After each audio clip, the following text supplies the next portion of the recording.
ما قدرتش أكمّل المشهد لإنه خلّاني نار، وفقدت السيطرة على نفسي فقُلت له بطّل، وقّف خلاص عشان ما عُنتش مستحملها خالص.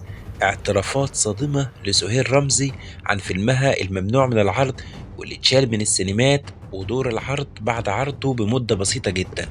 فيلم اتسبب في مصيبة كبيرة للفنانة سهير رمزي بسبب المشاهد الجريئة جدًا اللي كانت في الفيلم، واللي ندمت بعد كده على المشاركة في الفيلم ده.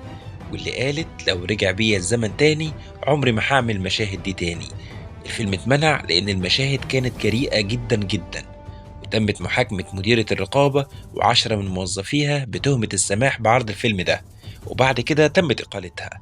تم اتهام الفيلم بأن أحداثه بتسيء لمصر والمصريين في الخارج وبتشوه سمعتهم، وبسببه طلعت سهير رمزي تعيط وتلطم على وشها بسبب اللي جرى في الفيلم. الفيلم كان بيتكلم عن جريمة قتل الممثلة، وبتبدأ التحقيقات لمعرفة مين القاتل ومين الناس اللي ورا الجريمة دي، بداية من خطيبها اللي بلغ عن الجريمة في الأول، وبتشمل بعد كده كل الأشخاص اللي كانوا على صلة بيها، وبعد كده بتشمل أشخاص ليهم نفوذ وسلطة في المجتمع.